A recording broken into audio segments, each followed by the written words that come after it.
कोथिंबीर घेतली बारीक, छान बघा स्वच्छ धुवून घेतलेली कोथिंबीर मी। त्यानंतर हिरव्या मिरच्या अशा पातळ लांब चिरून घेतलेल्या आहेत। कढीपत्ता घेतलाय, लसूण पातळ असा चिरून घेतलेला आहे, पाहू शकता असा उभा उभा। त्यानंतर इथे शेंगदाणे घेतलेले आहेत, फरसाण घेतले, हे शेव बारीक शेव आहे ही। त्यानंतर ही जाडी शेव आहे आणि 2 कांदे मीडियम साईजचे असे उभे पातळ कांदा ह्यो चिरून घेतलेला आहे मी। तर मैत्रिणींनो, खूप छान रेसिपी आहे। चॅनलला कोणी नवीन असेल तर लाईक सबस्क्राईब करायला विसरू नका। छान छान कमेंट करा, व्हिडिओ कुठून पाहताय कमेंट करून नक्कीच सांगा। व्हिडिओ आवडला तर मैत्रिणींना नातेवाईकांना शेअर करा आणि एकदा अशा पद्धतीने नाश्त्याची ही रेसिपी तुम्ही करून पहा, खूप टेस्टी होती, सगळी घरातली आवडीने खातील, एवढी छान होती ही रेसिपी।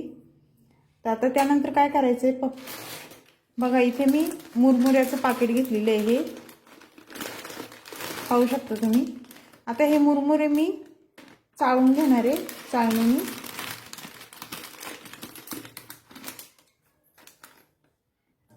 आपल्याला हे कापून घ्यायचे कैचीने।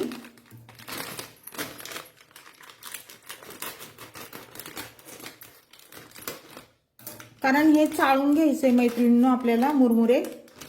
कसं कचरा वगैरे असतो, माती वगैरे असते, त्याच्यामुळे चाळून घेऊया आपण। ह्या चाळणीने चाळून घ्यायचे बघा, थोडं थोडं करून आपल्याला हे सर्व चाळून घेणार आहे मी। शक्यतो याच्यात घाण काहीच नाही, पण कसं चाळलं नाही बरं पडतं।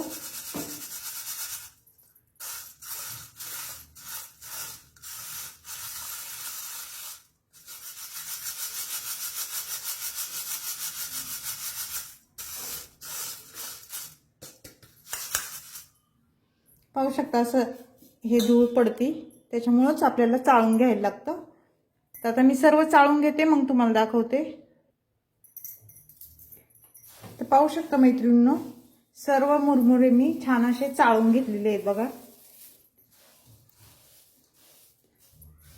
तर आता आपण गॅस पेटून घ्यायचंय, हे साईडला ठेवते मी।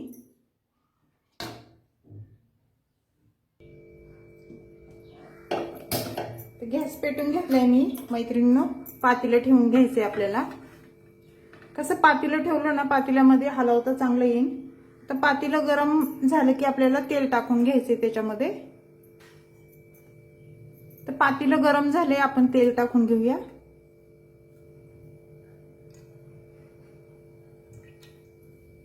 इथं साधारण मी 2 पळ्या तेल टाकले, पाहू शकता तुम्ही। त्यानंतर आपल्याला काय करायचंय, शेंगदाणे टाकून घ्यायचे,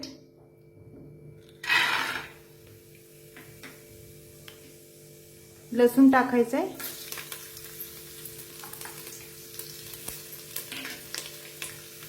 हिरवी मिरची, कढीपत्त्याची पानं,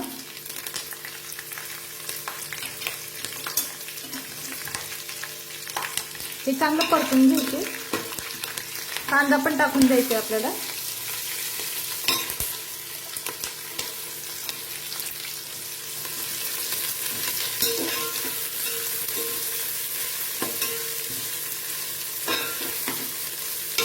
हा चांगलं एकदम कुरकुरीत झालं पाहिजे, असं एकदम परतून घ्यायचं आपल्याला। कांदा शेंगदाणे पण छान परतले पाहिजे आपल्याला।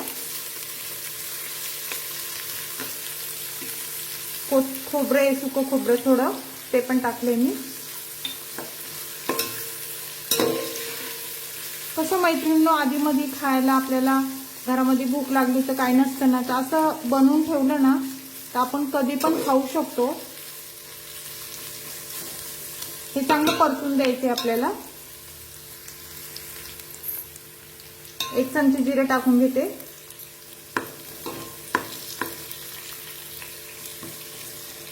जिरे शक्यतो नंतरच टाका, कारण लगेच टाकल्या जिरं जळू शकतं। नंतर टाकलं ना कांद्यासोबत ते जिरं छान परतलं जातं।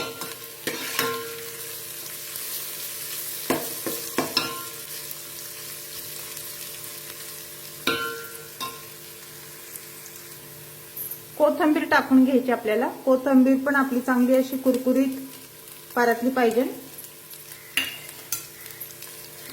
छान मिक्स करून घेऊया।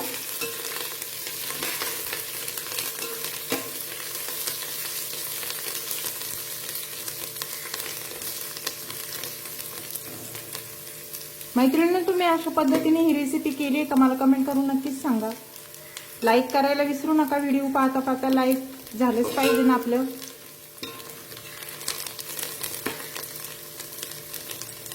हे छान परतून घ्यायचे आपल्याला. असं मस्त परतलं पाहिजे.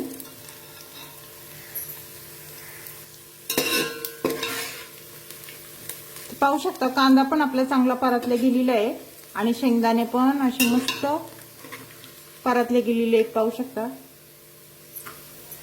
तर ह्याच्यामध्ये आपल्याला आता काय करायचं, हळद टाकून घ्यायची.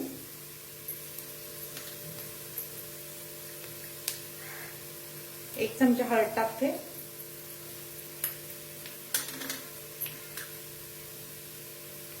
थोडीशी धना पावडर,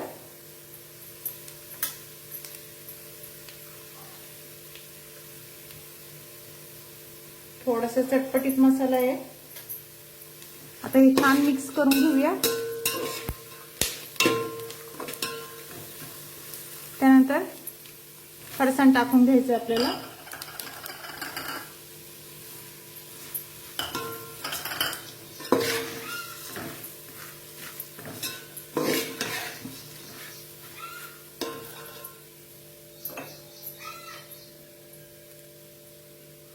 मीठ टाकून घ्यायचे आणि त्यानंतर आपल्याला काय करायचे, मुरमुरे हे सर्व ह्याच्यामध्ये टाकून द्यायचे.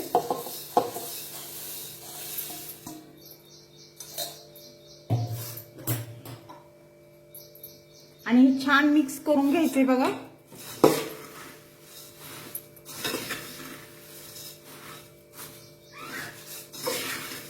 एवढा छान होतो मैत्रिणींनो यो मुरमुऱ्यांचा चिवडा म्हणा, भडण म्हणा, तुम्हाला जे नाव द्यायचे ते तुम्ही देऊ शकता. खूप टेस्टी लागतो आणि कसं असं दुपारचं आधीमध्ये आपण कधी पण खाऊ शकतो घरात बनवून ठेवलं तर, किंवा भेळ पण म्हणा.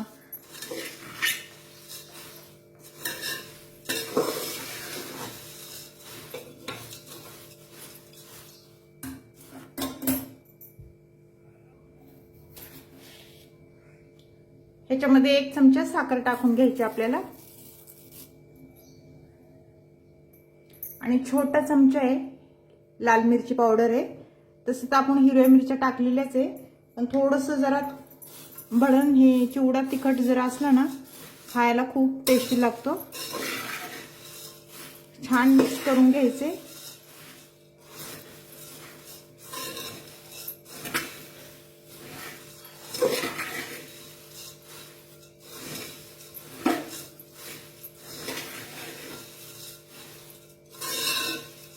मैत्रिणींनो, व्हिडिओ पाहता पाहता लाईक नक्कीच करा.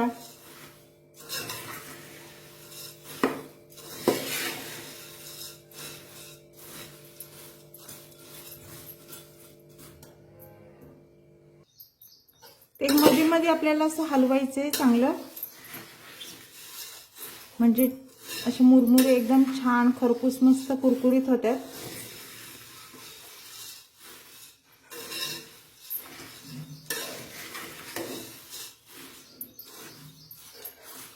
पाहू शकता मैत्रिणींनो, खूप छान आपली ही भेळ झालेली आहे, चटपटीत भेळ. तर ही भेळीची रेसिपी कशी वाटली मला कमेंट करून नक्कीच सांगा मैत्रिणींनो. चॅनलला कोणी नवीन असेल तर लाईक सबस्क्राईब करायला विसरू नका. छान छान कमेंट करा. व्हिडिओ कुठून पाहताय कमेंट करून नक्कीच सांगा. व्हिडिओ आवडला तर मैत्रिणींना नातेवाईकांना शेअर करा. तर अशाच पद्धतीने मी परत दुसरी रेसिपी घेऊन येईन. तोपर्यंत सर्वांना बाय मैत्रिणींनो. पुन्हा भेटू दुसऱ्या रेसिपी सोबत.